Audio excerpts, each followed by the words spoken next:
Bonjour, je suis passé dans un live où il parlait de religion et une personne parmi eux disait la divergence entre les savants est une miséricorde. C'est-à-dire, quand les gens ne sont pas d'accord entre eux, quand ils divergent, c'est une miséricorde. Selon lui, selon les savants. Alors, est-ce que c'est vrai? Hein? Ici, ils nous disent dans un site pseudo-sunnite, aujourd'hui on entend certains prétendre que la divergence d'opinion entre les savants sur les branches de la religion est une mauvaise chose. Et qu'il faut faire disparaître cela en emmenant tout le monde vers une même opinion ou une même école de pensée. Cette conception des choses est erronée. Hein. Et ce n'est en aucun cas la position des grands savants vertueux. Bon, nous on veut la position du Coran, la position d'Allah. Hein. C'est ça qui nous intéresse. Ce n'est pas la position des savants. Hein. Voilà. Et vertueux, ça c'est Allah qui dit qui est vertueux. C'est pas nous. D'accord? C'est pour cela qu'on citera la position de grandes références musulmanes. Waouh! Waouh! Comme l'imam Nawawi, Shatibi, Suyuti et d'autres sur la divergence entre les musulmans. Pour commencer, citons quelques propos rapportés dans le grand savant de Jalaluddin Suyuti. Alors, qu'est-ce qu'il nous dit sur la divergence? L'imam Jalaluddin Suyuti dit dans son livre « Sache que les divergences entre les écoles doctrinales ou les risques juridiques, madahib, constituent dans la religion un immense bienfait. Hein. Est-ce qu'il y avait des écoles doctrinales à l'époque du prophète? Est-ce qu'à l'époque du prophète, il y avait plusieurs écoles? Où il y avait l'école du prophète et celle du Coran. Hein. La position de l'imam Suyuti et celle des autres grands savants des imams, etc. Bon. Ces derniers sont les défenseurs de l'islam authentique. C'est leur islam. C'est pas l'islam du prophète. Hein. Celui qui nous a été transmis par les compagnons. Les compagnons, ils se sont entretués à la bataille du Chameau, hein, à la bataille de Siffin et à la bataille de Nahrawan. Ils se sont entretués. Et pourquoi? Parce qu'ils ont divergé après la mort du prophète. D'accord? Bon. Alors, ici, hein, rapporte comme Omar ibn Abdelaziz dit, je ne troquerai pas les plus beaux troupeaux de chamelles, etc., contre les divergences des compagnons. Donc lui, Omar ibn Abdelaziz, il dit que la divergence des compagnons, c'était quelque chose de bien. C'était quelque chose de bien. Et il ne troquerait pas ses habits contre la divergence. Hein. Donc il est pour la divergence. D'accord? Hein. Regarde ici. Malik répondit, l'imam Malik, ô prince des croyants, les divergences des savants sont une miséricorde de la part d'Allah. Alors, est-ce que Allah, dans le Coran, il a dit que la divergence des savants, c'est une miséricorde? Hein. Parce que si on va regarder la divergence, si on va regarder en arabe, irtilaf, ça veut dire la différence, la dispute et la divergence de point de vue. La dispute. Quand on n'est pas d'accord, on diverge. Et quand on diverge, on se divise.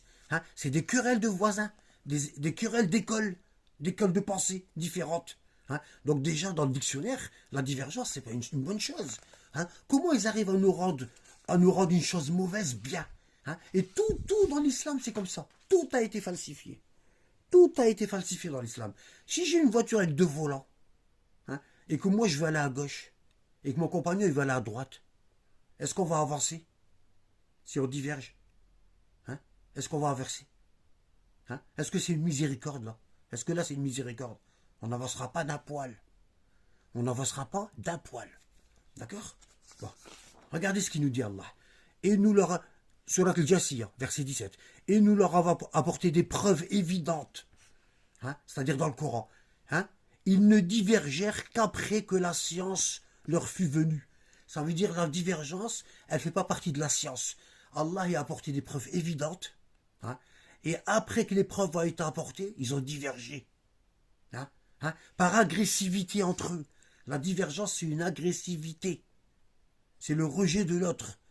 Ton Seigneur décidera parmi eux, au jour de la résurrection, ce sur quoi ils divergeaient. Ça veut dire Allah, il va juger les divergences.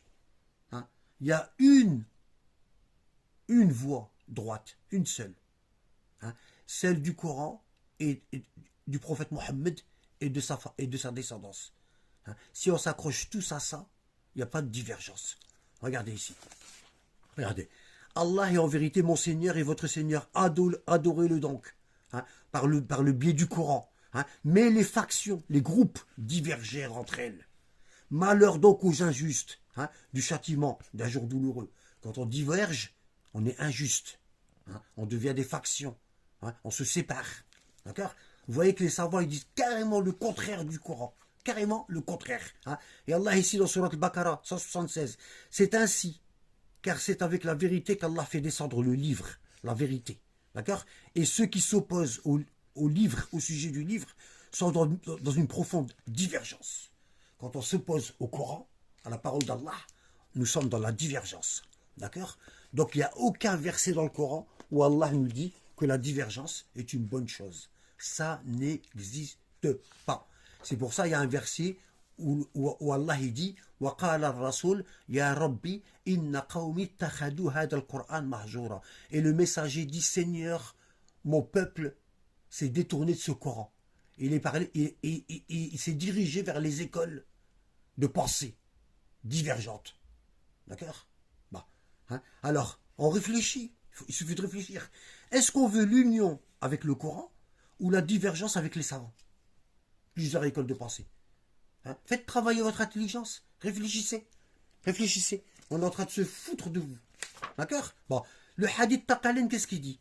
Il dit, c'est un hadith célèbre. À chaque fois, j'en parle. Hein? Célèbre. Le prophète, avant de mourir, il a dit, je suis sur le point d'être rappelé vers Dieu et de répondre à son appel. Je vous laisse les Taqalain, le livre d'Allah et ma famille. Le livre d'Allah selon la compréhension de la famille du prophète. Si on s'accroche tous à la famille du prophète, on ne divergera pas. Donc arrêtez de dire n'importe quoi dans les lives et reportez-vous. Parce que c'est très grave ce que vous faites. D'accord? C'est à cause de vous. C'est à cause de ces conneries-là que les gens ils s'égarent. Hein? Il n'y a pas de divergence. Allah dit, accrochez-vous tous au câble d'Allah, à la corde d'Allah, et ne vous séparez pas. Hein? Parce qu'après, d'accord? Vous allez diverger et votre foi va disparaître. L'odeur de la foi va disparaître. Ne divergez pas. Revenez tous au Coran et à la famille du prophète Mohammed. Voilà. C'est la seule compréhension. La seule vraie compréhension. Et s'il y a des versets du Coran qui ont été falsifiés par les compagnons, la famille de Mohammed doit nous dire faites attention à ce verset-là. On doit le lire comme ça. Il a été révélé comme ça. Si on sépare les deux, on va diverger. Allah, le messager et sa famille. Salam alaikum.